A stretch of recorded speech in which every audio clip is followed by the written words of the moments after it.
हरियाणा प्रदेश की जो हमने सेवा ईमानदारी से पिछले 10 वर्षों के अंदर की है, मैं उस आधार के ऊपर कह सकता हूं कि हम तीसरी बार हरियाणा के अंदर एक तरफा सरकार बना रहे हैं। भारतीय जनता पार्टी तीसरी बार सेवा के लिए तैयार है, क्योंकि केंद्र में आदरणीय नरेंद्र मोदी जी तीसरी बार प्रधानमंत्री बने हैं और हमने पिछले 10 वर्षों के अंदर आदरणीय मोदी जी के नेतृत्व के अंदर हरियाणा की गति से विकास किया है, समस्याओं का समाधान किया है, ईमानदारी से हमारी सरकार ने किया है और आगे भी हम मजबूती से, ईमानदारी से हरियाणा प्रदेश को आगे बढ़ाने का काम हमारी सरकार का। कहते हैं यही रात अंतिम, यही रात वारी रात ठीक कटी, सब बढ़िया रहा। नहीं, हमें कोई दिक्कत नहीं है। जिनके लिए अंतिम, जिनके लिए भारी होगी उनके लिए होगी, हमारे लिए तो जैसे पहले था वैसे अब। हमें इस बात का नहीं है।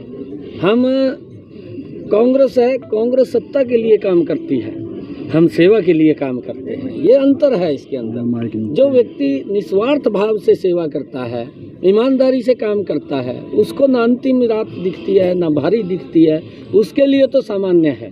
क्योंकि हमारी जो सोच है वो सोच है लोगों की सेवा करना और लोगों के हित में काम करना, ये हमारी सोच है। सीएम साहब, आपने इंटरनल रिपोर्ट्स ली हैं, इंटरनल रिपोर्ट्स क्या कहती हैं? आपने सीआईडी से भी ली होगी, आईबी से भी। भारतीय जनता पार्टी तीसरी बार बड़े मैंडेट के साथ सरकार, एक तरफा सरकार बना, लेकिन कांग्रेस लगातार दावा कर रही है कि वो सरकार बनाने, क्योंकि हम थोड़ी और मुख्यमंत्री की भी लड़ाई शुरू हो गई है। देखिए, हम कांग्रेस के अंदर ये मना नहीं कर सकते।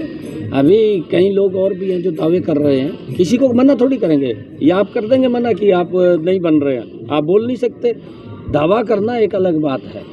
हमने अपने काम के ऊपर, जो हमने ईमानदारी से काम किया है, हमने सेवा की है, हमने सत्ता नहीं चलाई है, हमने सेवा की है हरियाणा प्रदेश की। और उस सेवा के ऊपर अगर आप लोग देखेंगे, पिछले 10 वर्षों मेरा हरियाणा बदला है, गति से बदला है।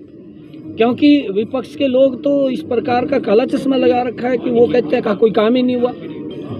भाई, अब सबसे बड़ा उदाहरण तो मैं आपको दूं, हमारे शहीदों में अशोक तंवर जी जनसभा में थे ना जनसभा में, और उसके तुरंत बाद 45 मिनट के अंदर सबसे ज्यादा फायदा 152D का उठाया के अंदर वो पहुंच गए राहुल के पास। पहुंचे या नहीं पहुंचे कि ये इतना गति से जाना और संसाधन देना, ये करे काम नहीं हुआ। काम क्यों नहीं हुआ भाई? तू एक जनसभा में खड़ा था, अर्थात उसके 20 मिनट के बाद दूसरी में चला गया। साधन कौन सा दिया सर?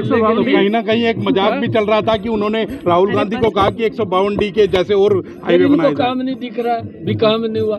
कितना लोगों का जीवन हमने सरल सुगम किया है, रास्ते हमने गजब के किए हैं कि एक व्यक्ति 20 मिनट पहले दूसरी जनसभा में हो और 20 मिनट के बाद दूसरी जनसभा में राहुल को मिलने चला जाए, तो रास्तों का ही तो है। 56 दिन कम मिले आपको? नहीं, देखिए, हमने पिछले 10 वर्षों में काम किया है, 56 दिन का सवाल नहीं है।